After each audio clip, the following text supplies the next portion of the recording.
The coffee cup hit the dirt between them before either one of them said a word. Hazel Wilcox stood on one side of the broken fence post, her dark eyes blazing with something that was half fury and half a thing she refused to name. And Clement Brooks stood on the other side with his jaw set like carved stone and his arms folded across that impossibly broad chest. And the silence between them was the loudest thing she had ever heard in her 26 years of living. She had been warned. Every single soul in Redrock Gulch, Wyoming Territory, had warned her. The widow Abernathy had pressed her dry, papery hand to Hazel's wrist on the very first afternoon she arrived and said, "Steer clear of Brooks. That man hasn't spoken a kind word to anyone since the winter of '79, and he won't start for you." The barber, whose name was Pollard, had shaken his head while she watched from the window of the post office. The storekeeper's wife had actually grabbed her by the sleeve. And still Hazel had walked the quarter-mile of dust and scrub grass that separated the tiny rented house she had taken on the eastern edge of town from the boundary of the Brooks Ranch.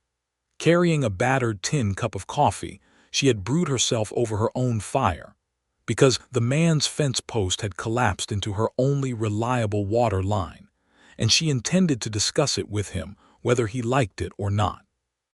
Now the coffee was in the dirt because he had knocked it, not in anger but in pure startled reflex, when he spun to find her standing there behind him in the gray morning light, and the brown liquid soaked into the cracked earth and was gone, and Clement Brooks was staring at her with an expression she could not immediately classify. She would classify it later, on a night 3 weeks from this morning, lying in the dark with her heart hammering against her ribs and the sound of coyotes far away on the ridge. She would understand, looking back, that the expression on his face in that precise moment had not been irritation or contempt or the cold blankness everyone had described. It had been the expression of a man who had organized his entire life around the certainty that no one was going to surprise him again, and had just been proven catastrophically wrong. But that understanding was 3 weeks away. In this moment, on this particular Tuesday morning, in April of 1883, what Hazel Wilcox felt was the sharp, practical annoyance of a woman who had just lost her only cup of decent coffee and still had a broken fence post to deal with. She had come to Redrock Gulch 6 weeks ago, in late February, with 2 trunks, a surveying kit her father had left her, and a letter of intent signed by the Territorial Land Office that gave her the right to operate a property survey and mapping business out of the Wyoming Territory. She had not come to find a husband. She had not come to be charmed or courted or settled. She had come because the land office in Cheyenne had offered her a contract nobody else had wanted, partly because the terrain around Redrock Gulch was punishing and complicated, and partly because most of the men who might have taken the work had heard about the water disputes and the competing land claims and the general atmosphere of low-level hostility that had been simmering in the region for 2 years. Hazel had heard all of that too and had taken the contract anyway, because she was the best land surveyor in the territory and she knew it, and because difficult terrain was exactly the kind of problem that interested her. Her father, Jonas Wilcox, had been a surveyor himself, and he had taught her everything he knew from the time she was 8 years old, walking boundary lines with her in the Kansas flatlands, and showing her how to read a transit level and how to pull a chain, and how to calculate deviation from true north using nothing but a watch and the angle of the sun. By the time she was 14, she was more accurate than most trained men.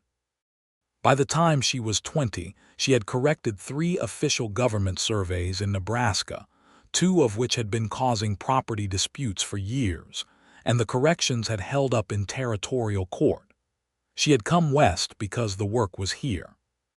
And the work, it turned out, was more complicated than even she had anticipated, because several of the land claims in the Redrock Gulch area overlapped with the northern boundary of the Brooks Ranch in ways that the existing survey documents did not adequately account for, which meant that Clement Brooks's collapsed fence post was not simply an inconvenience to her water line. It was a symptom of something much larger. something that had the potential to either destroy the man's livelihood or save it, depending entirely on whether the mathematics came out correctly. And Hazel Wilcox was the only person within 200 miles who could do the mathematics. She did not know any of that yet on the April morning when she stood across from him with mud on her boots and the taste of injustice sharp in her mouth over her lost coffee. She only knew the fence post was in the wrong place and she wanted to talk about it. "That was my breakfast," she said, looking at the stain in the dirt. He looked at her the way a man looks at something he cannot immediately categorize. She was tall for a woman of the era, nearly 5'7", with dark brown hair pulled back in a practical knot and strong, capable hands that she did not bother to hide. She was wearing a work skirt in heavy canvas and a man's flannel shirt, and she had a leather satchel over one shoulder that clinked quietly when she shifted her weight. "You're trespassing," Clement Brooks said. His voice was exactly what she had expected from the description. Low, with a quality of gravel and distance to it, like something rolling down a dry riverbed. He was 32 years old and looked like the land itself had put him together. His face was weathered from years in the Wyoming sun, with a jaw that could have been used as a straightedge and dark eyes that had seen enough to stop expecting things. He was built the way working men were built out here, all functional mass and no waste, and he wore his silence the way other men wore armor. "I'm on the wrong side of this fence post," Hazel agreed, gesturing at the collapsed post at her feet. "But since this fence post is the thing I came to discuss, I'm not sure trespassing applies." He said nothing. "Your fence collapsed into my water line," she said. "The one the Harmon family dug before I took the lease on the eastern property. If you'd come out and looked at it properly, you'd see the post went down into the channel and blocked it. I've got no water to the house as of yesterday afternoon." Still nothing. "I brought you coffee," she said, nodding at the stain in the dirt. "That was meant to be a gesture of goodwill. You knocked it over." "I didn't knock it over. Your elbow did. I'll grant that it may have been involuntary." Something moved across his face, not softness exactly, more like the surface of a deep lake disturbed by a stone, a ripple, and then smoothness again. "I'll fix the post," he said. When I get to it." "My water line is blocked now," she said. "I have work this week that requires clean water. I need it fixed today." He turned and looked at her full on then, and she understood why everyone in town lowered their voice when they talked about him. Not because he was frightening exactly, but because the totality of his attention was an uncomfortable thing to bear.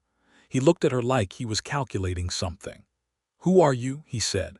"Hazel Wilcox. I've leased the Harmon property on the eastern boundary. I'm a surveyor working a contract for the Territorial Land Office." She watched something shift behind his eyes at the word surveyor, a quick, involuntary tightening that he suppressed almost immediately. But she saw it. She always saw things. "I'll be there by noon," he said. She studied him for one more moment.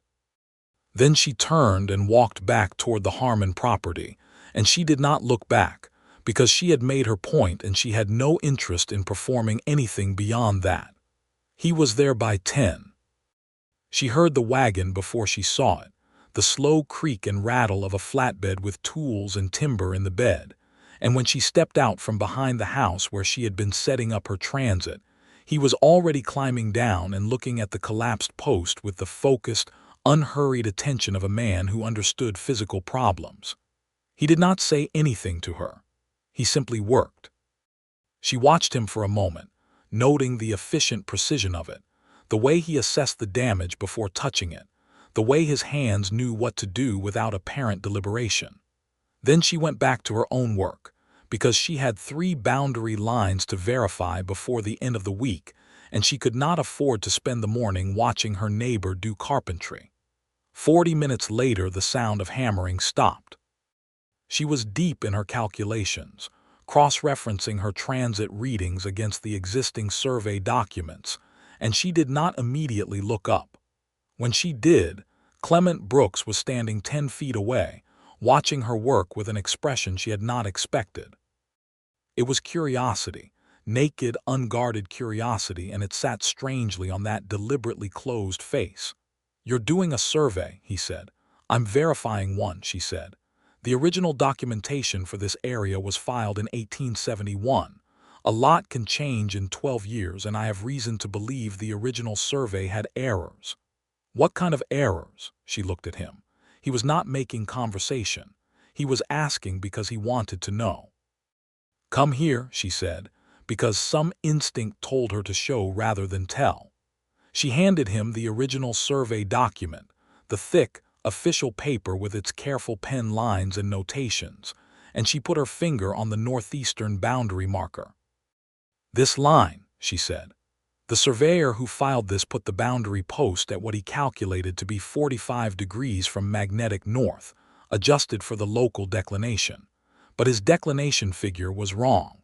He used the figure from the 1868 Coastal Survey, which was already outdated by the time he filed this, and the local magnetic declination in this part of Wyoming is meaningfully different from the coastal standard." Clement Brooks looked at the document.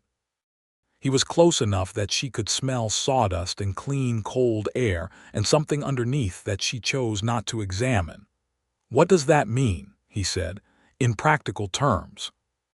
"It means the northeastern boundary of the Harmon property and your southwestern boundary are both in the wrong place. By my preliminary calculation, the actual line runs approximately 30 to 40 feet further north than the existing fence posts suggest." He went very still. "That's my land," he said. "I don't know that yet," she said. "I need to finish the survey to be certain. But yes, it's possible that a significant strip of land along the boundary between your property and the Harmon lease has been misattributed for over a decade." He looked at her, really looked at her with that complete and disconcerting attention. "When will you know?" "3 days, if the weather holds." "Possibly 4, he nodded once. He picked up his tools without another word and loaded them back into the wagon. He was almost to the seat when he paused and turned back.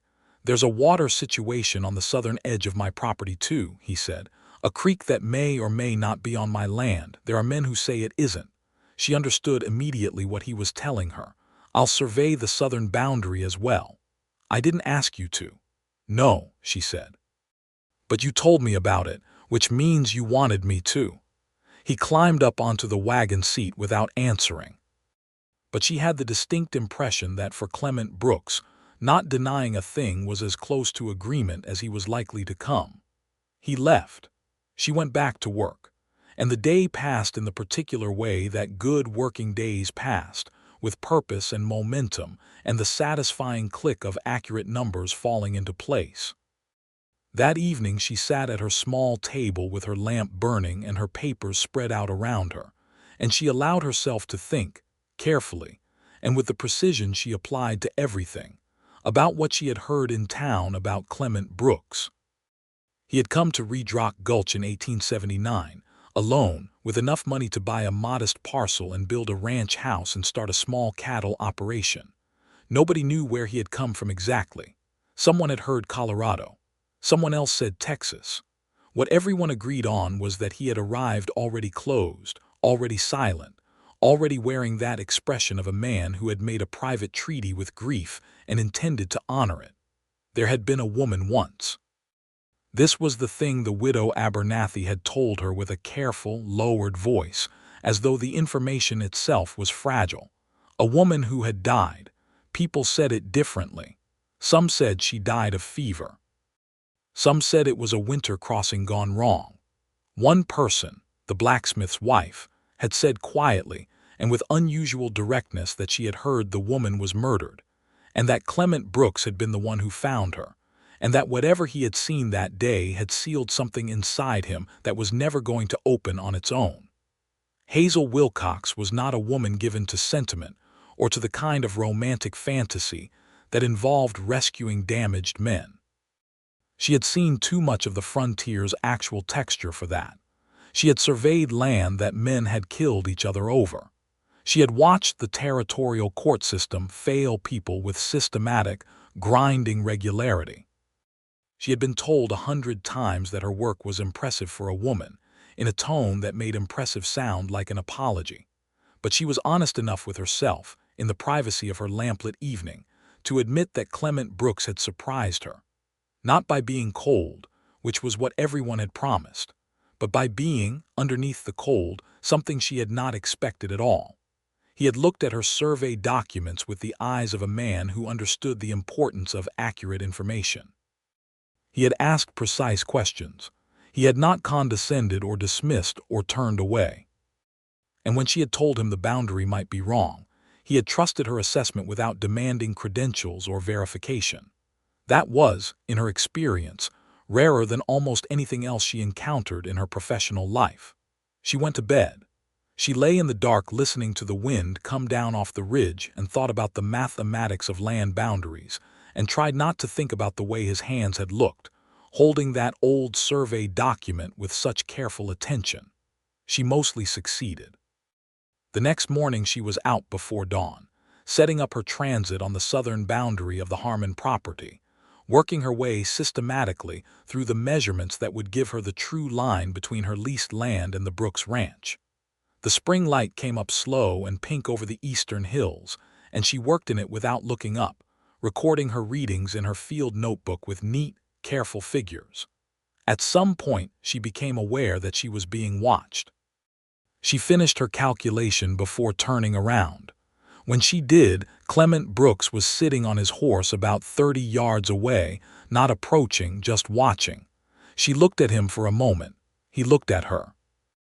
Then she went back to her transit and took the next reading.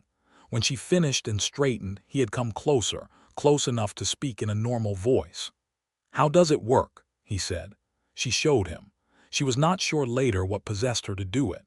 She was not in the habit of explaining her work to bystanders, not because she was secretive, but because in her experience people asked out of politeness and stopped listening after 30 seconds. But she showed Clement Brooks how the transit worked, how the telescope and the graduated circle measured angles with precision, how she combined that with the chain measurements and the magnetic compass readings to build a picture of the land that was more accurate than anything you could see with your eyes alone. He listened to all of it. "You learned this from your father," he said. It was not quite a question. Something in the way she had talked about the work, she supposed. "And from practice," she said. "A lot of practice, and from finding mistakes in other people's work and understanding why they made them. What made you come out here?" "The contract," she said, "and the terrain. It's more complex than the flatlands. I wanted the difficulty." He was quiet for a moment, and then he said something that surprised her so much she nearly dropped her pencil. "The creek on the southern boundary. There are men from Casper who have been claiming it's off my property for the past 8 months. They want access to the water. Last month one of them told me if I didn't settle the question to their satisfaction, they'd find a way to settle it themselves." She looked at him sharply. "That's a threat." "That's what it was," he agreed, with an evenness that told her he had not been frightened by it, only tired of it. "Who are they?" "A company. They call themselves the Meridian Land and Cattle Company. They've been buying up parcels all through this district, or trying to. Some they buy, some they take." He paused. "They take the second kind from people who don't have the legal footing to fight back. And you're worried your legal footing isn't solid." "I'm worried that my survey is 12 years old and was filed by a man who, as you've just explained to me, couldn't calculate magnetic declination." She understood then the full shape of what she was dealing with, not just a property dispute, a trap. A hidden mechanism that the Meridian Land and Cattle Company had likely identified and was planning to use, banking on the fact that the existing, flawed survey would serve their purposes when challenged in territorial court. "I need to survey the full southern boundary," she said, "and I need access to your property to do it properly. When do you want to start?" "Now," she said. He swung down from his horse. "Then let's start." They worked the rest of that morning together, which was not something she had planned for and was not sure was entirely professional, but which was also impossibly practical, because the southern boundary ran through rough terrain that was significantly easier to navigate with 2 people, one to hold the chain and one to operate the transit. Clement Brooks held the chain. He did it with the same quiet precision with which he did everything physical, standing exactly where she told him to stand, holding the rod exactly vertical, moving when she said move and stopping when she said stop. By noon, they had covered half the southern boundary. She had 4 pages of careful notes. And she had a preliminary conclusion that was making her feel something she could only describe as the specific excitement of a mathematician encountering a proof that resolves more elegantly than anticipated. The creek was on his land. Unambiguously, when you used the corrected declination and the proper measurements, the creek fell within the Brooks Ranch boundary by a margin of approximately 70 feet. The Meridian Land and Cattle Company's claim was not merely disputed. It was fraudulent. They had been citing the flawed original survey knowing it was flawed. She did not tell him yet. She needed to finish the full measurement and verify her calculations before she said anything, because she had learned from hard experience that preliminary conclusions that prove incorrect cause more damage than no conclusion at all. But she felt the shape of it, clean and certain, like a key finding the right lock. They stopped at noon. She was aware that they had been working side by side for 3 hours in a silence that was, unexpectedly, comfortable. He handed her back the chain rod without ceremony, and she packed it into her case. "Come for supper," he said. She looked at him. The words had come out as though they surprised him slightly, as though he had intended to say something else, and these words had gotten there first. "That isn't necessary," she said. "You've been working my land for 3 hours without asking anything for it," he said. "Supper is necessary." She considered the practical reality that she had not brought food, and it was a long walk back to the Harmon property. She considered the less practical reality, which she also acknowledged, that she was curious about what his house looked like, what his life looked like when nobody was watching it. "All right," she said. His ranch house was not what she expected. She was not sure what she had expected, perhaps something stripped down to bareness as a statement of the same self-sufficiency he wore everywhere. But the house had books. An entire shelf of them along the eastern wall, real books, not almanacs and agricultural manuals but novels and histories, and 2 books on natural philosophy that she had herself read and found invaluable. There was also a piano, which was so unexpected in the functional austerity of the rest of the space that she actually stopped and stared at it. "You play," she said. "I used to," he said, from the kitchen area where he was already building a fire for the stove. She did not push. She went to the bookshelf and ran her finger along the spines. She found a copy of an early work on surveying practice that she herself owned. She found a well-worn volume of poetry that looked like it had been read many times. She found a book on the history of the American West that she had been wanting to read for 2 years and had not been able to locate in any of the towns she had passed through. "Can I borrow this?" she asked, holding it up. He turned from the stove and looked at it. "Yes." She sat down at his table and he cooked. He cooked the way he did everything, quietly and without fuss. And the result was a simple meal of salt pork and potatoes and dried beans that was considerably better than what she had been making for herself on her own small stove. They ate across from each other, and the silence was not uncomfortable, which continued to surprise her.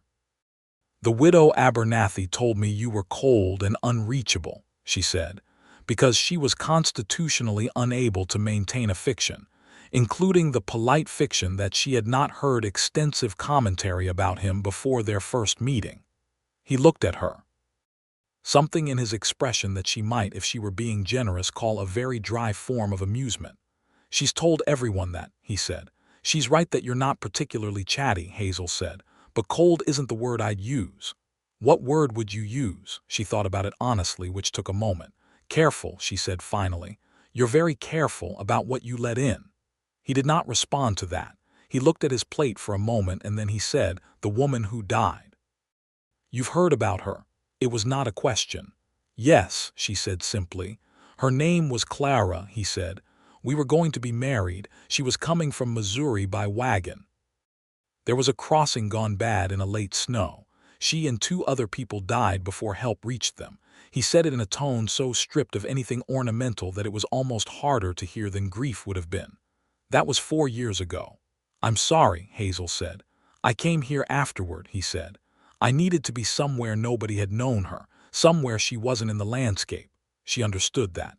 The way grief could inhabit a place and make it unlivable. Did it work? Somewhat, he said.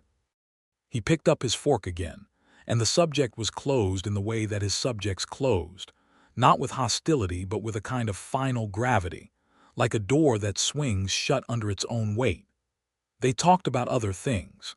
He asked about her work in Nebraska, and she told him about the 2 survey corrections that had gone to court, and he asked intelligent questions that showed he understood both the technical aspects and the legal ones. She asked about his cattle operation, and he explained it with the same direct clarity he brought to everything: the numbers of head, the grazing rotation, the particular challenges of running cattle through Wyoming winters. It was a conversation between 2 competent people taking each other seriously, and Hazel, who had not had a conversation like that in longer than she cared to admit, felt something in her chest quietly relax that had been tight for a long time.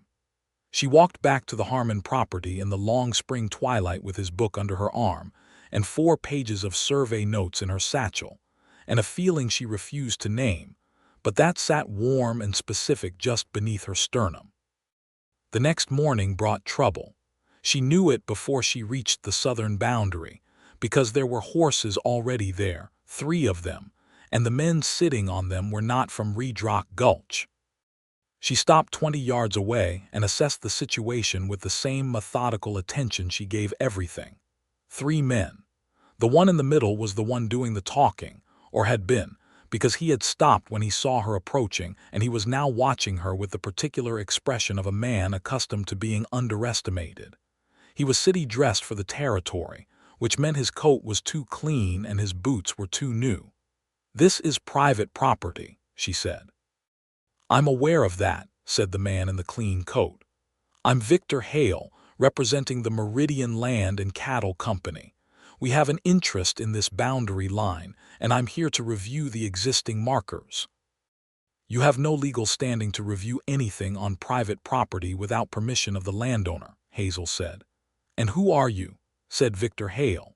"Hazel Wilcox. I'm conducting an official survey of this boundary under contract to the Territorial Land Office."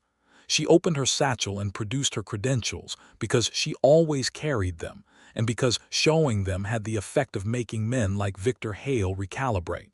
She watched him do it now. The slight downward adjustment of his certainty.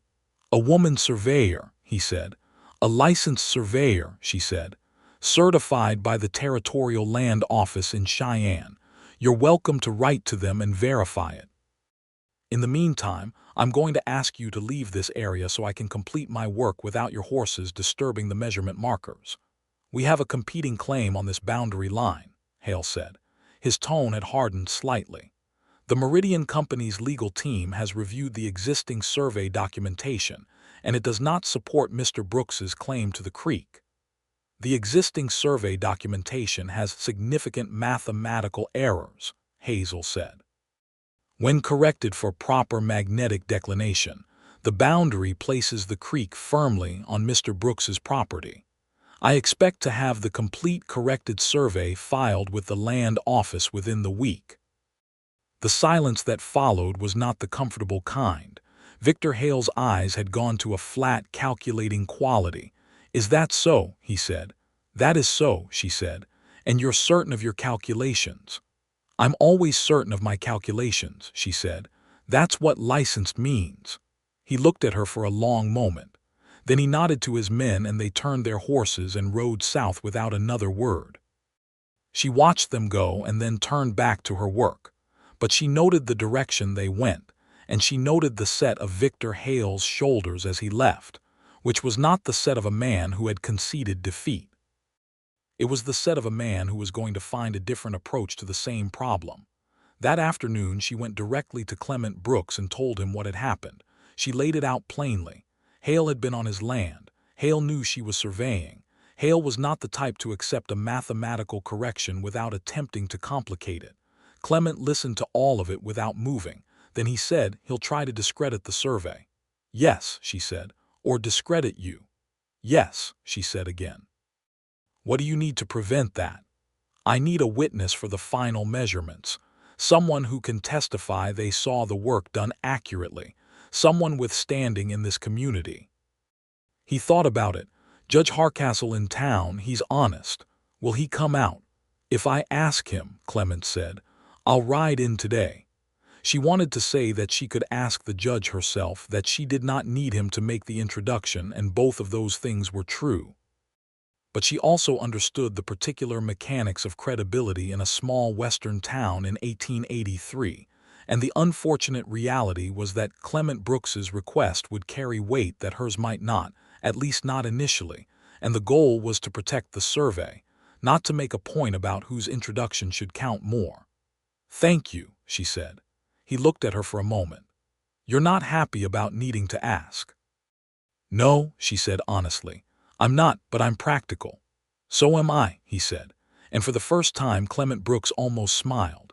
It was a small thing, a barely there movement at one corner of his mouth, but it transformed his face for the second it lasted, and she caught it and carried it back to the Harmon property with her like something accidentally pocketed. She lay awake that night for a while, which was unusual. She was ordinarily a practical sleeper, dropping off quickly and waking alert. But the image of that almost smile kept surfacing in her mind, alongside the less comfortable image of Victor Hale's calculating eyes. She had told Clement the truth about the threat, but she had not told him the full scope of what she suspected, which was that Meridian had not simply made an opportunistic claim on the creek.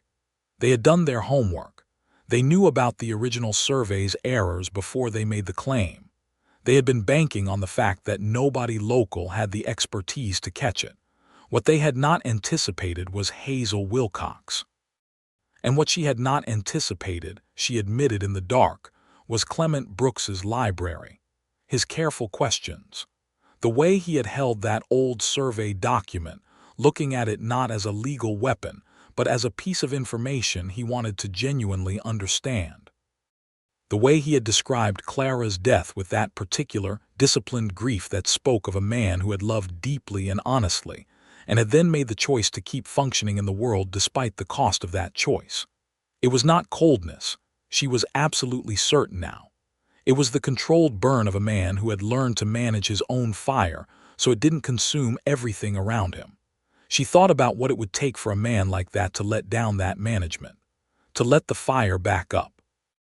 Then she told herself firmly that she had a survey to finish, and a fraudulent land claim to legally dismantle, and that was quite enough to occupy her, and she went to sleep. Judge Hardcastle came out the following morning. He was a compact, watchful man in his 50s with a white beard, and a reputation for scrupulous fairness that had, as far as Hazel could determine, been thoroughly earned. He watched her complete the final measurements of the southern boundary, with the focused attention of a man who understood he was witnessing something that might appear in court, and he asked 3 technical questions that were better than most of the questions she received from trained professionals. Clement was also there.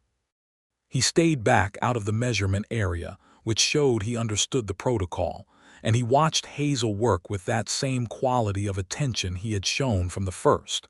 But there was a difference now in how he watched. The calculation was still there, but it had shifted in character. It was no longer the assessment of a stranger. It was the attention of someone who was watching a person he had come to respect do something they did exceptionally well, and there was something in that quality of witness that made Hazel's hands steadier and her figures cleaner, which was a fact she noted and found interesting. She finished the survey at midday. She spent an hour going over her calculations at Judge Hardcastle's side, walking him through the declination correction and the chain measurements and the resulting boundary line. He asked sharp questions. She answered all of them. At the end he sat back and looked at her notes and said, "This will hold up." "I know," she said. He looked at her over his spectacles with something that might have been amusement. "Not a great deal of false modesty about you, Miss Wilcox." "No," she agreed. "There isn't." Clement, listening from the doorway of the house where they had spread the papers on the kitchen table, made a sound that might have been a brief, quickly suppressed laugh. It was the most unguarded thing she had heard from him yet, and it sent a small, precise shock through her that she recognized for exactly what it was and chose to set aside for later examination. She filed the corrected survey with the Territorial Land Office 3 days later, riding the 20 miles to the nearest telegraph office herself to send the formal documentation. The Meridian Land and Cattle Company's legal team had 2 weeks to mount a challenge. She had made the mathematics unassailable, and she knew it, and Judge Hardcastle's witness statement was on file, and she had also, with characteristic thoroughness, written a detailed supplementary report explaining how the original survey's error had been made, and why the correction was the only mathematically valid position. She had sent a copy of that report to the Territorial Attorney General's office in Cheyenne, because she had a feeling the fraudulent claim on Clements Creek was not an isolated event in Meridian's operations. She was back in Redrock Gulch before dark. She stopped at the general store and bought a pound of decent coffee, which she had been rationing ever since the spilled cup, and a small piece of maple sugar candy that she allowed herself when she had completed something difficult. She was standing on the plank sidewalk outside the store, eating the candy and watching the last of the sun pull away from the western ridgeline, when Clement Brooks rode up. He dismounted. He stood beside her on the sidewalk, and they both looked at the ridge for a moment in the way that people who are comfortable with each other look at a shared view. "It's filed," she said. "I know," he said. "Hardcastle told me. He also told me he considers your survey the most technically precise piece of documentation he's seen in 20 years on the bench." She said nothing, but she let herself feel the satisfaction of that for one full moment before setting it aside. "He also told me," Clement said, with a slightly different quality in his voice now, "that Meridian has a pattern of this. The Attorney General's office in Cheyenne has been looking at them for over a year. Your supplementary report gave them something they needed." She turned to look at him. "How do you know about the report?" "Hardcastle has connections," he said. "The point is, what you did today didn't just protect my land. It likely protected several other properties in this district that Meridian had their eyes on." She absorbed this. "I suspected as much," she said. "That's why I sent the supplementary report." He looked at her then fully, and the quality of that look was different from anything she had seen from him before. The calculation was still there, but it had been joined by something else, something undefended and genuine, and it made her heart do a thing she was not going to describe to anyone, including herself. "Hazel," he said. It was the first time he had used her name. The sound of it in his voice was something she was going to need to think about carefully in private. "Don't thank me," she said quickly. "It was contractual work." "It was more than that, and you know it," he said. She looked back at the ridge. "I did what I do," she said. "That's all." "That's not a small thing," he said quietly. They stood there in the cooling air for another moment, and then she said good evening and walked back toward the Harmon property, and he stood and watched her go, and neither of them said anything more. But the next morning there was a cup of coffee on the fence post between their properties. A real cup, a proper ceramic mug, still steaming, with a small piece of paper folded underneath it. She stood at the fence and picked up the paper and unfolded it. Written in a hand that was unexpectedly good, careful, and clear were 6 words: "Replacement for the one I spilled." She stood with the mug in her hand and the paper in the other, and she breathed the steam rising from the coffee, and she thought about 6 words and what they contained, because some sentences are small on the surface and enormous underneath, and this was one of those. She drank the coffee standing at the fence post. It was better than anything she had made herself, which made sense, she supposed. He was a man who paid attention. 2 days later she found out about the second threat. She heard it first from the storekeeper's wife, a nervous, well-meaning woman named Bet Crocker, who pulled her aside in the store and said that she had overheard 2 men she did not recognize, talking near the livery, saying that the surveyor woman from the Harmon property had caused problems for serious people, and that serious people didn't forget problems. Hazel thanked Bet Crocker, finished her purchasing, and walked directly to Clement Brooks's ranch. He answered the door before she knocked, which meant he had seen her coming, and the look on his face told her he had already heard something similar. "Come in," he said.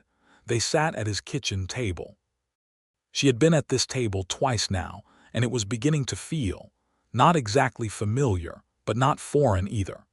She laid out what Bet Crocker had said, and he laid out what his ranch hand Marcus had heard at the feed store the previous afternoon, which was more specific, involving the suggestion that the surveyor's documentation could be complicated if the surveyor herself were no longer available to defend it. The implication was clear enough. "Victor Hale is not a man who accepts correction," Clement said. "No," she agreed. She was thinking hard and fast. "The documentation is filed. It doesn't require my presence to stand. Judge Hardcastle's witness statement is on file. If anything were to happen to me, it would draw exactly the kind of attention Meridian cannot afford right now, especially if the Attorney General's office is already looking at them." "You sound like you're trying to convince yourself," Clement said. "I'm assessing the actual risk level," she said, "which I think is moderate, not severe. Hale is calculating. Men like Hale don't take drastic action when the legal situation is still potentially recoverable. He'll look for another angle first. And when he can't find one," she met his eyes, "then we reassess." Something happened in his face, a tightening and then a release, and then something that was very much a decision. "You'll stay here," he said. She blinked. "I beg your pardon." "At the ranch, until this is resolved. It's safer and it's sensible." He paused. "There are 2 spare rooms. It would not be improper, particularly given the circumstances." She looked at him for a long moment, sorting through her reactions, which were multiple and somewhat contradictory. She had the automatic, sharp resistance of a woman who had managed her own safety for her entire adult life, and did not take well to the implication that she needed managing. She also had the perfectly rational recognition that he was right, that the ranch house was more defensible than the small Harmon property, that there were 2 hands working the ranch who would serve as additional witnesses and deterrents, and that she had no particular attachment to the fiction of complete isolation if the practical situation argued against it. "For how long?" she said. "Until the Attorney General's office in Cheyenne has confirmed they're pursuing the Meridian investigation." "Hardcastle thinks 2 weeks, possibly 3. I have work to do," she said. "Surveying work. I can't pause the contract." "I'm not suggesting you pause anything," he said.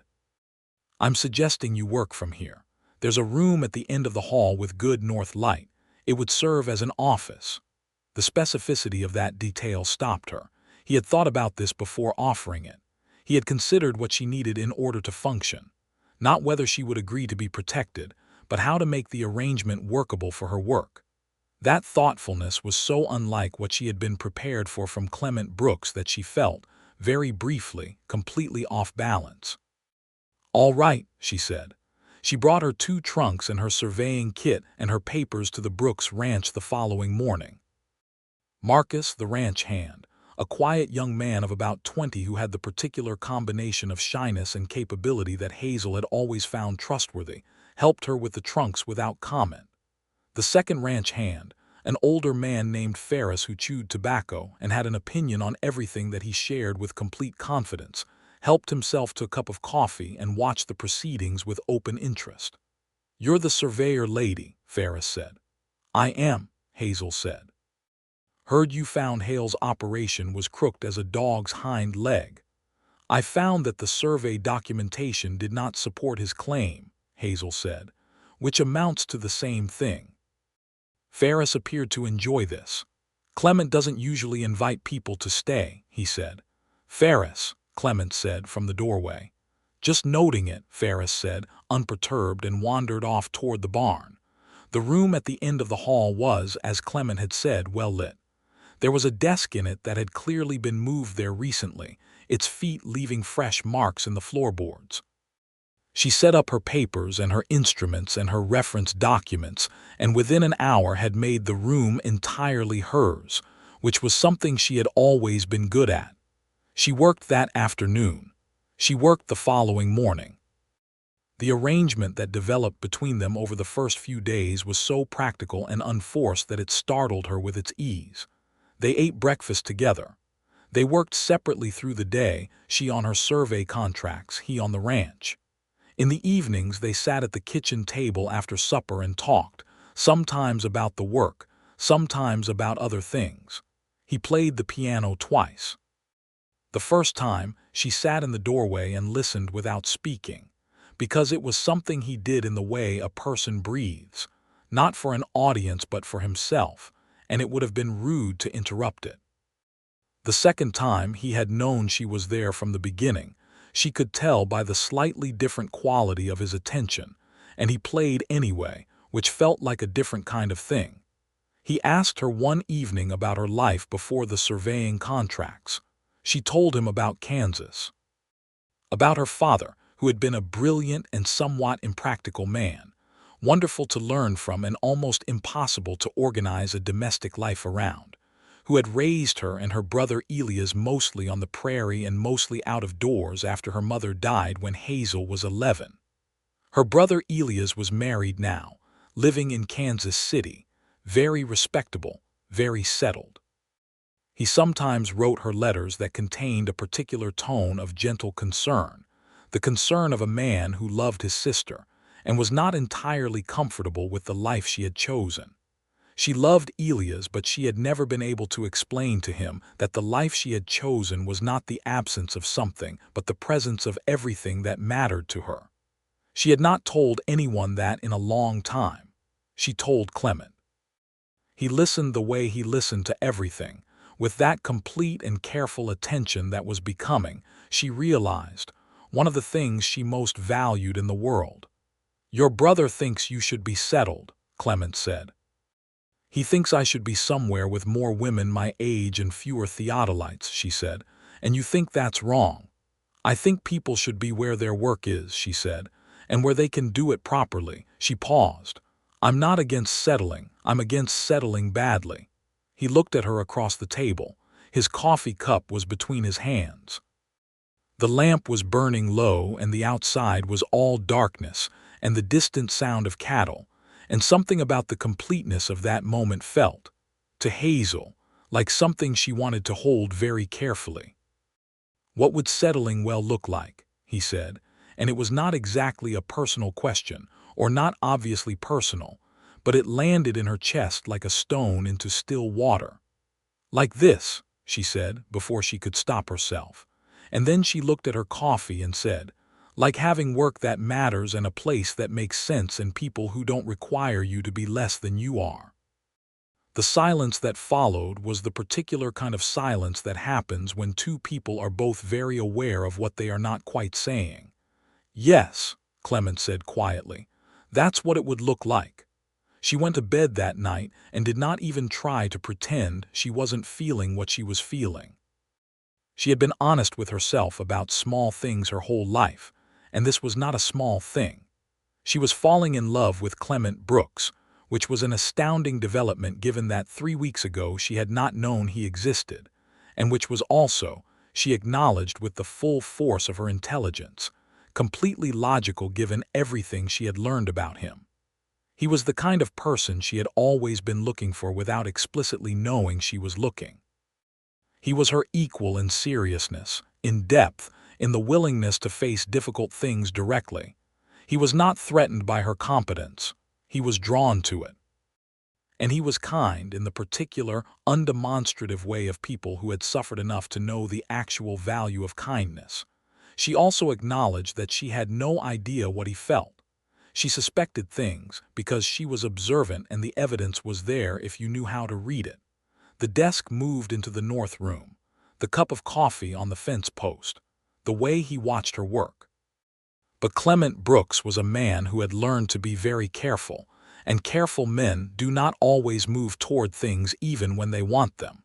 She was going to have to be patient, which was not her particular strength, but she had learned in a life mostly spent on precision work that rushing a measurement to a conclusion it was not ready for cost you the whole survey. Victor Hale made his move on a Thursday. It was, as she had predicted, not a physical threat. It was a legal one. His lawyers filed a motion in territorial court, challenging the credentials of the survey on the grounds that the surveyor, being a woman, did not hold the appropriate license under territorial law. This was, as Hazel knew the moment she heard it, both legally incorrect and strategically clever, because the precise wording of the territorial licensing statute of 1877 was ambiguous in a way that Hale's lawyers had clearly researched. She spent 2 days and one very long night with the statute and 4 related legal precedents from the Nebraska and Colorado territories, and she wrote a brief of her own that was 32 pages long and, in Clement's assessment when he read it, devastating. "You write like a lawyer," he said. "I write like someone who is right and needs to prove it," she said. "The effect is similar." He had read the whole brief, all 32 pages. She knew this because when he set it down, he went directly to page 19 and said, "This citation, the Marsh versus Montana Territorial Survey Board case from 1880, does that precedent actually hold in Wyoming?" She looked at him. This was a question that any trained legal mind would think to ask, and he was not a trained legal professional. He was a cattle rancher in Wyoming Territory who had, apparently, absorbed enough working knowledge of frontier law to identify the weakest link in her argument. "It's the most vulnerable part of the brief," she admitted. "The direct application is arguable. But the principle holds, and I've supported it with 2 other cases that are more directly applicable." "Show me," he said. She showed him. They sat at the table for 2 hours going through the legal argument together, and it was one of the most interesting conversations she had had in years, because he asked exactly the right questions and saw exactly the right tensions, and the brief that came out of that conversation was 4 pages longer and significantly stronger at the point he had identified. "You should have been a lawyer," she told him. "I thought about it," he said, with the mild surprise of someone admitting something they haven't thought about for a long time. Before. Before was a word he used. She had come to understand, for the time before Clara. The time before he had reorganized himself around loss. She filed the brief with the territorial court through Judge Hardcastle. She also, on her own initiative, sent a copy to 2 legal journalists at the Cheyenne newspaper who she had reason to believe were sympathetic to property rights issues, because public attention was a tool she was not above using when her opponent was willing to deploy fraud. 10 days later, the motion was denied. The territorial court ruled that the licensing statute was gender-neutral in its application, and that Hazel Wilcox's credentials were valid and the survey stood. The Meridian Land and Cattle Company did not file a further challenge. The Attorney General's office in Cheyenne announced a formal investigation into Meridian's land claim practices 3 days after that. Victor Hale left the territory. She heard this from Ferris, who heard it from the barkeep, who heard it from the man who cleaned the hotel, where Hale had been staying for 6 weeks. He left on a Tuesday, which was the day she had first walked to the broken fence post with a cup of coffee, and she noticed this symmetry with something that might have been private amusement. The immediate threat was resolved. There was no longer a practical reason for her to stay at the Brooks Ranch. She recognized this and sat with it for a day before doing anything about it, partly because she was being practical and sensible and understanding that the crisis was over, and partly because the thought of going back to the small Harmon property and eating supper alone and working in a room without a piano in it, and not talking in the evenings had become, in the past 3 weeks, unexpectedly bleak. She was packing her smaller trunk on a Wednesday morning when Clement appeared in the doorway of the north room. She was on her knees, folding survey papers, and she looked up at him. "You don't have to leave yet," he said. "The situation is resolved," she said. "I should get back to the Harmon property." "Your contract," he said. "How much survey work is left in the district?" she thought. 3 boundary verifications to the north, 1 large parcel assessment that was added to the contract last month, perhaps 4 more weeks of work. "Then there's still work to do," he said. "Yes. And it's more efficient to do it from here," he said. "Clement," she said. "Yes," he said. You don't have to find practical reasons, she said. He was quiet for a moment, and then he crossed the room and crouched down to her level so they were face to face, and she stopped folding papers and looked at him. And the thing that had been building between them for 3 weeks, the current that ran under every meal and every conversation and every evening with the lamp burning low, was fully present in the space between them. I know I don't, he said. I'm telling you that I want you to stay. She looked at his face. The careful, weathered, deeply serious face of a man who had decided at some cost to say a true thing. For how long? She asked. As long as you'll consider it, he said. She sat back on her heels. Clement, I'm not the kind of woman who stays because it's comfortable. I've never been that. If I stay, it's because the situation is what I actually want. And if the situation changes, I'll say so directly. I don't do well with anything less than full honesty. I know that, he said. I'm counting on it. She looked at him for a long moment. This man who everyone had said was cold and unreachable, who had turned out to be neither of those things but was instead careful and deep and more capable of genuine attention than anyone she had encountered, who had read her 32-page legal brief and found the vulnerable argument on page 19, who had put a cup of coffee on a fence post because a replacement was owed, who had told her about Clara in the plane. Stripped-back language of a person who loved honestly enough to grieve without performance. All right, she said. He reached out and picked up the survey paper she had been folding and handed it back to her. Finish your work, he said. I'll get dinner started. He went back to the kitchen. She unfolded the survey paper and held it for a moment, and her face did the thing it very rarely did, which was to break into a full, private, entirely uncontrolled smile. Spring moved into early summer. Hazel finished her contract work. She completed the 3 northern boundary verifications and the large parcel assessment, and she filed everything with the Territorial Land Office in correct order, and the letter she received back from Cheyenne commended the thoroughness of her documentation and offered her a second contract for survey work further north in the territory. She sat with the second contract letter for a long time. She brought it to supper and set it on the table between them and watched Clement read it. He read it twice. Then he set it down and looked at her. It's a good contract, he said. Yes, she said. Further north.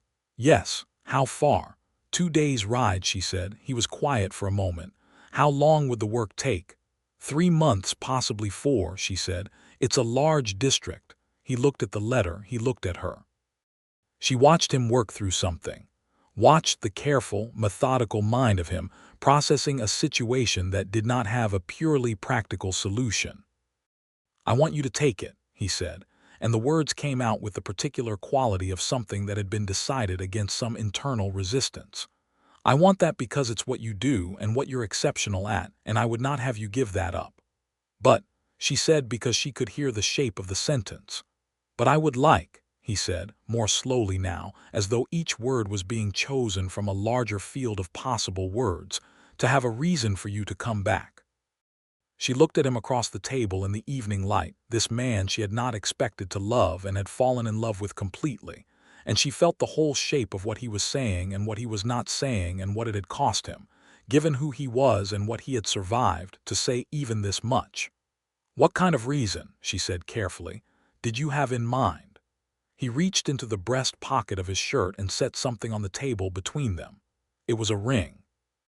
Simple, small, a band of silver with a single setting, not ostentatious, not the kind of thing that required theatrical presentation, just a ring set on the table between 2 people who had been honest with each other from the beginning.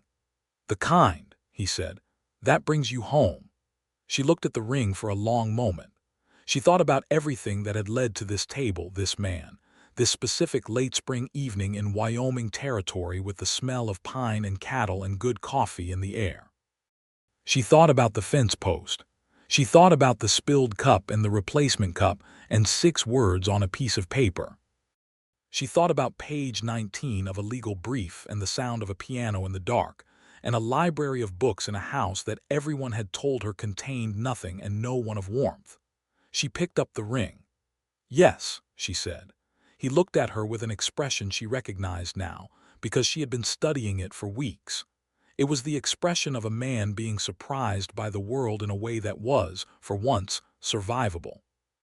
She reached across the table and put her hand over his, and he turned his hand over and held hers with a gentleness that was, she suspected, the truest form of his strength.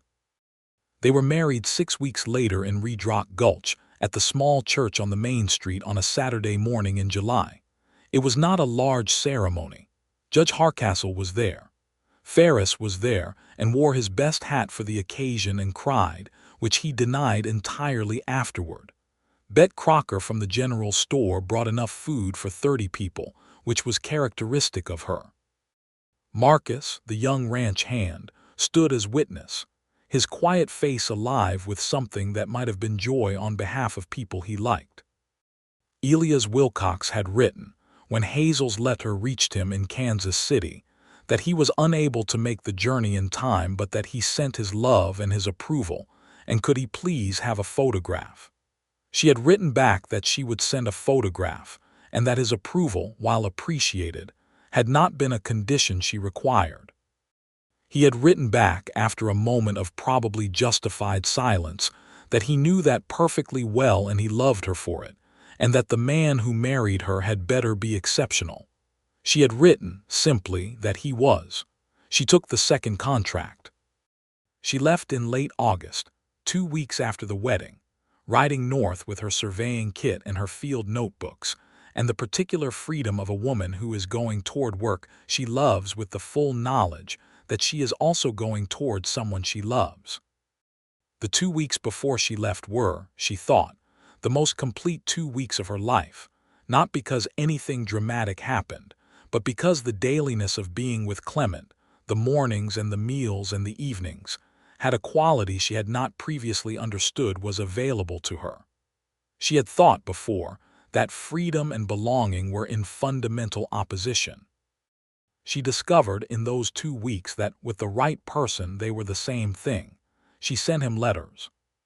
She wrote them in the evenings in her camp, or at the small hotels in the survey district towns, writing the way she did everything, directly and without excessive ornamentation, describing the terrain and the mathematics and the small incidents of frontier travel and the occasional encounter with other surveyors who invariably expressed surprise at her presence, and were invariably, by the end of any substantive conversation, too busy being outmaneuvered intellectually to maintain the surprise.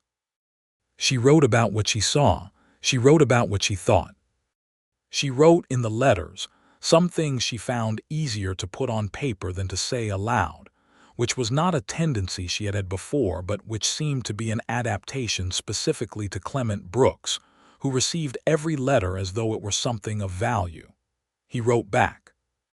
His letters were shorter than hers, because he was less given to elaboration, but they were precise in the way that all his communications were precise, saying what he meant and only what he meant, and what he meant included, in every letter, some form of the statement that he was waiting for her, which was not a complaint or a demand, but simply a fact reported with the same straightforwardness with which he reported everything. She was back in Redrock Gulch before winter. The survey work finished in early November, and she rode south through territory that was already hardening toward cold, following the route back through passes she had mapped herself. When she rode into the yard of the Brooks Ranch in the late afternoon of a Thursday, Clement was at the fence near the barn, doing something to a post, which struck her as a perfect symmetry. He looked up and saw her and set down his tools and walked to meet her as she dismounted, and he put his hands on either side of her face and looked at her for a moment with that complete, undefended attention, and then he kissed her in the gathering cold of the Wyoming November with the kind of directness that was, she supposed, entirely consistent with everything else about him. "You're thinner," he said. "The cook at the Haverford Hotel put too much salt in everything," she said. "I stopped going." "Come inside," he said. "I made supper," she laughed. An actual laugh, full and unguarded, which was the other adaptation that Clement Brooks had apparently produced in her without deliberate effort. She had always been capable of laughter, but this particular kind, warm and unself-conscious and entirely without reservation, was new. Winter came to Redrock Gulch in the earnest way that Wyoming winters came, which was to say with the intention of occupying the landscape completely and without apology. The snow came in November and it stayed.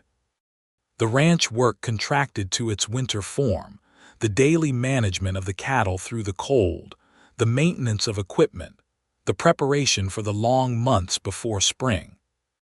Hazel did some correspondence work for the land office, reviewing survey documentation that could be done from a desk, and she spent a significant amount of time on a project she had been developing since the Meridian case, which was a comprehensive paper on magnetic declination correction methodology for the Wyoming and Colorado territories that she intended to submit to the survey of the Western Territories Journal.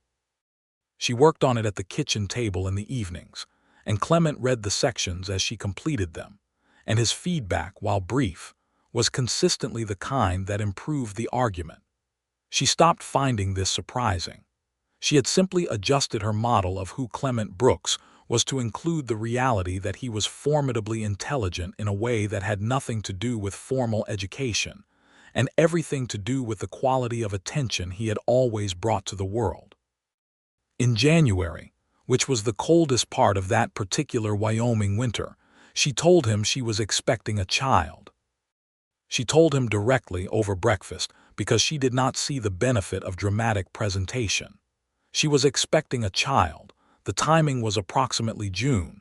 She was in good health, and she intended to continue working through the spring because stopping was not medically indicated and the work needed doing. He was very still for a moment. Then he set down his coffee cup and looked at her with an expression she needed a moment to read, because it was one she had not seen from him before. It was the expression of a man encountering something so good that the encounter required careful management, because good things, for this man, had a history of being taken away. "June," he said. "Approximately," she said. He reached across the table and took her hand and held it. He did not say anything for what might have been a full minute. She let him have the silence because she understood what he was feeling without needing him to perform it, and because the pressure of his hand was already saying everything that was true. "We should get Dr. Pemberton out from town," he said finally.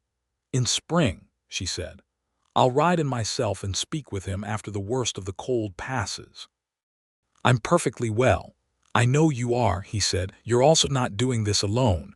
"I'm not alone," she said. "You're here." He was quiet again for a moment, and then he said, "Hazel." In the particular way he said her name, which she had come to understand was what he did when words were insufficient, but he needed her to know that. "I know," she said. And she did. The spring came the way Wyoming spring always came, reluctantly and then all at once, the snow pulling back from the ridgelines and the grass coming up with a speed that still surprised her after a full year in the territory. She rode into Redrock Gulch to see Dr. Pemberton in April, Clement riding beside her with the focused care of a man who was containing a considerable amount of protective anxiety with characteristic determination. Dr. Pemberton, who was a sensible and experienced frontier physician in his late 40s, examined her and confirmed everything was as it should be and told her to rest when she was tired and eat well and come back in a month.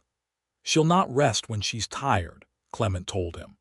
"I'll rest when it's necessary," Hazel corrected.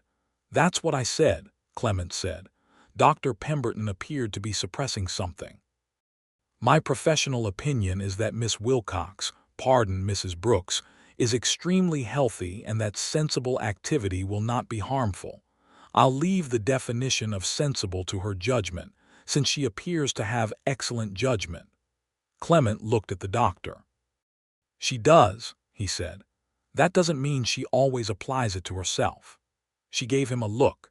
He returned it with the expression she had come to think of as his version of immovability, which was different from coldness.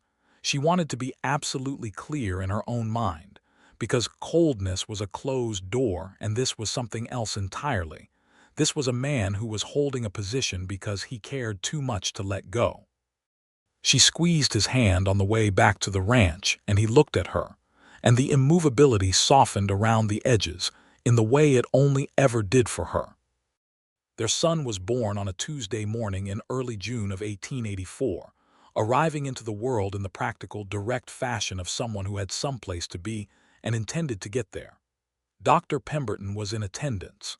Clement was in the room, because she had told him she wanted him there, and he had agreed without hesitation, which had surprised Pemberton slightly, and which Hazel had found entirely consistent with the person she had married. They named him Jonas for her father. Jonas Brooks, with his mother's dark eyes and his father's serious, assessing expression, which was already evident in a recognizable way within his first week of life.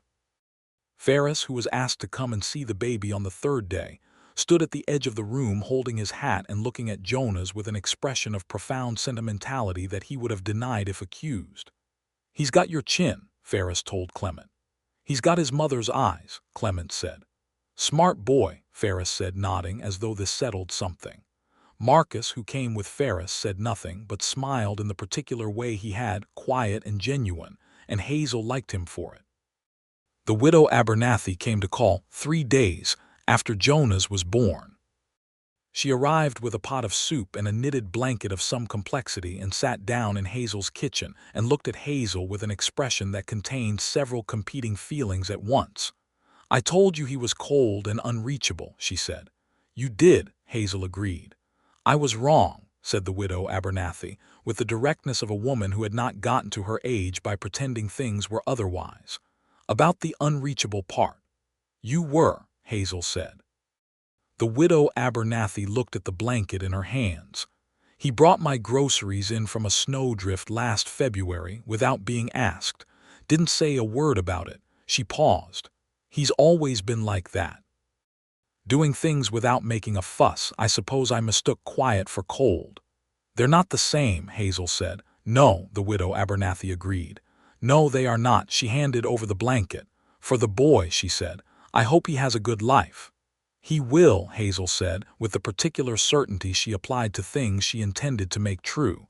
The year 1884 continued in its way. Jonas grew. Hazel returned to survey work in the autumn. Shorter contracts now, within a day's ride of the ranch. Work she could do in segments and be home for. She had begun discussing with Judge Hardcastle the possibility of formally establishing a survey office in Redrock Gulch, a permanent business rather than a series of contracts, which would allow her to manage the volume of work on her own terms. Hardcastle thought it was an excellent idea and said so. Clement thought it was an excellent idea and said less, but meant it fully. The survey business opened in the spring of 1885, in a small office on the main street of Redrock Gulch, with a painted sign on the door that read Wilcox Survey and Mapping Services, Territorial Licensed. The name was by intention, not because she was attached to the Wilcox name over the Brooks name, but because professionally she had built a reputation under it, and the reputation had value, and she was a practical woman. Clement had understood this immediately when she explained it and had said, "Obviously," which was one of the more satisfying things he had ever said to her. The office did well. The Meridian case had given her a reputation that preceded her throughout the territory. The surveyor who had outmaneuvered a fraudulent land operation with mathematical precision and a 32-page legal brief.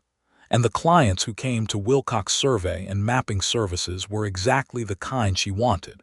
People with genuine work to be done and enough experience to know they wanted it done correctly. In 1886, she was pregnant with their second child. This one arrived in January, on the coldest night of the winter, in a manner that was slightly more dramatic than Jonas's arrival, but not frighteningly so. A girl this time. Hazel lay in the warm bedroom with Clement sitting beside her and the baby against her chest, and the snow coming down outside the window, and felt, with the full force of her considerable intelligence and honesty, that she was completely, categorically happy. They named the girl Clara, which was Clement's suggestion, and which he offered in the small, careful way of someone who was not sure if it was the right thing to say. She had looked at him for a moment and then said yes, clearly and without reservation, because Clara had been a woman who deserved to be remembered by a name spoken with love, and because Clement's willingness to speak it showed how far he had come from the man who had arrived in Redrock Gulch, unable to let anything in. Clara Brooks was a vigorous and vocal infant with her father's dark hair and her mother's tendency to look at every new thing with the expression of someone conducting an assessment. Jonas, who was 20 months old when Clara arrived, regarded his sister with the serious, evaluating attention of a small person, presented with data he had not previously considered. Within a week he had concluded that she was acceptable, and this was demonstrated by his habit of bringing her small objects, pine cones, flat stones, a wooden button he was particularly fond of, and setting them beside her with the air of someone making gifts. Hazel found this privately to be the most charming thing she had ever witnessed, and she noted it in the journal she had begun keeping the previous year, something she had not done before in her adult life but which had seemed, suddenly, worth doing. The journal was practical as she was practical. She recorded facts more than feelings, but the facts she chose to record were revealing, she supposed, to anyone who read them. The exact words Jonas said on a particular morning, the way Clement looked at Clara when he held her, the specific quality of it, as though he was holding something that had revised his entire understanding of what was possible. The evenings in the kitchen with the lamp burning and the children asleep, and the work and the talk and the silence, all of it woven together into something that had a texture she could not have described to anyone who had not felt it themselves. In the summer of 1887, a letter arrived from the Survey of the Western Territories Journal, accepting her paper on magnetic declination correction methodology. The letter included a note from the editor stating that the paper was among the most important methodological contributions to the field since the publication of the Standard Government Survey Manual, and that they intended to distribute copies to all licensed surveyors in the Mountain West Territories. She read the letter twice and then set it on the table and went to find Clement in the barn, where he was doing something to a harness with the focused attention of a man who takes equipment maintenance seriously. She showed him the letter without saying anything. He read it. He looked up at her. And then, for the second time in the years she had known him, Clement Brooks did something almost unprecedented. He put down the harness and he pulled her to him with both arms and held her, not the brief, practical embrace of someone making a point, but the full embrace of a man who was very glad about something and not trying to manage that feeling at all. "Of course they did," he said into her hair. "Of course they did." She laughed, her face against his shoulder, and he held on and she let him because this was exactly what she had meant all those months ago about settling well.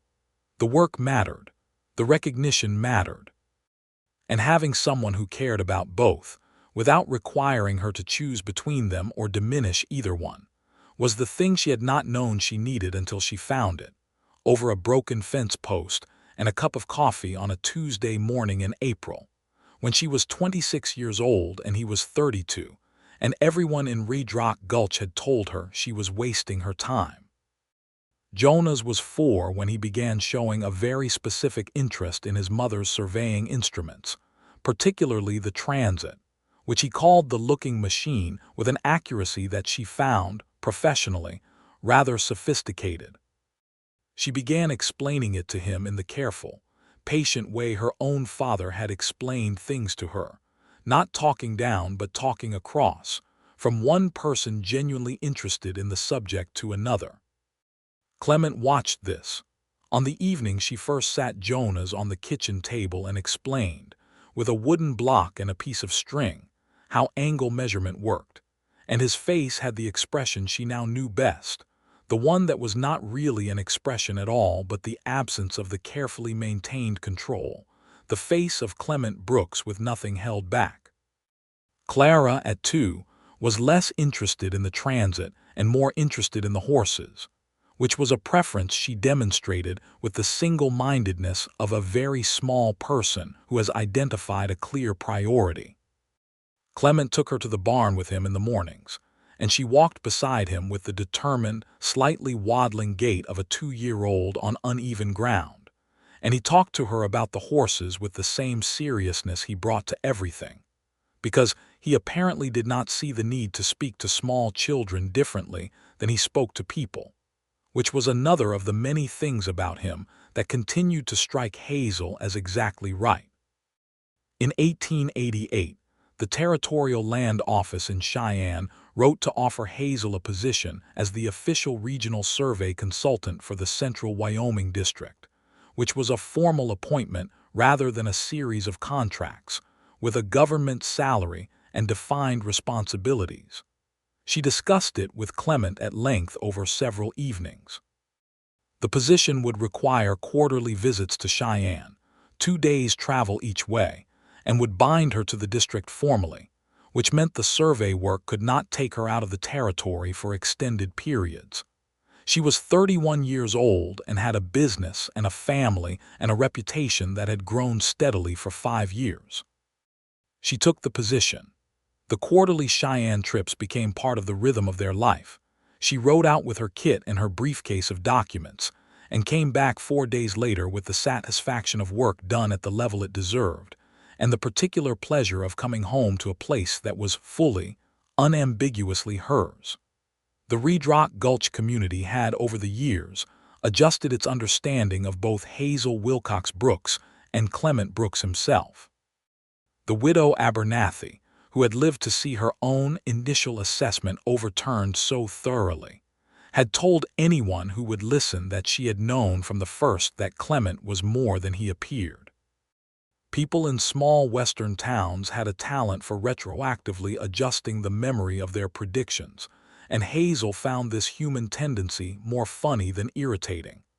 Clement had changed and had not changed, which was the most accurate description she could give. He was still quiet. He was still given to long silences and indirect expression, and the particular brand of doing rather than saying that had led him to move a desk into the north room before she arrived and to put a coffee cup on a fence post without explanation. But the closed quality, the sense of something sealed against entry, was simply gone. Or not gone, she thought more precisely, but transformed.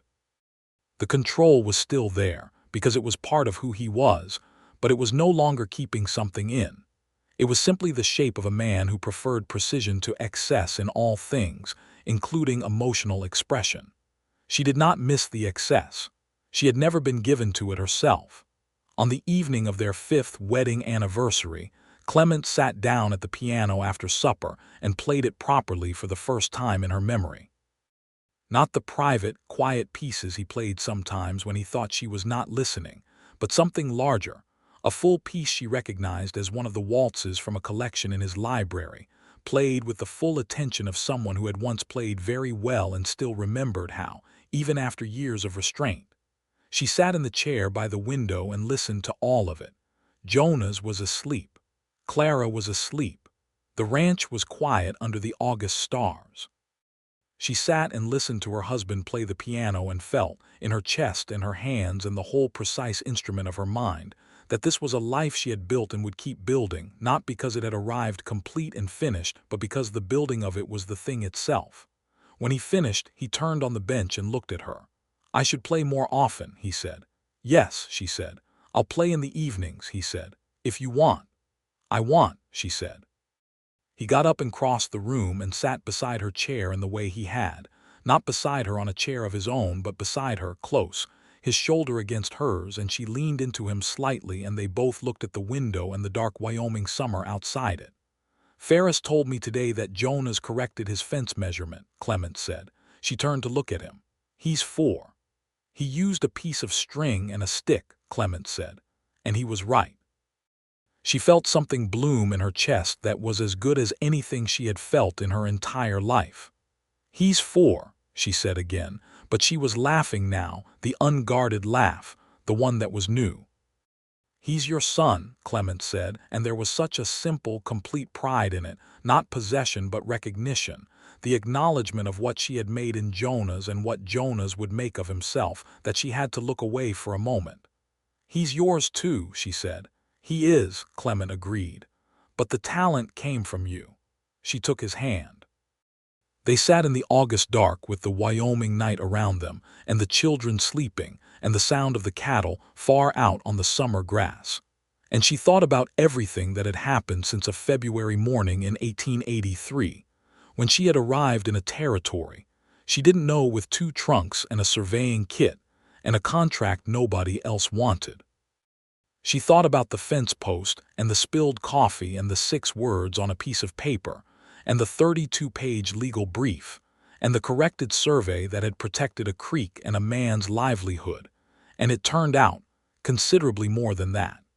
She thought about the piano playing in the dark and the books on the shelf and the desk moved into the north room and the way he said her name.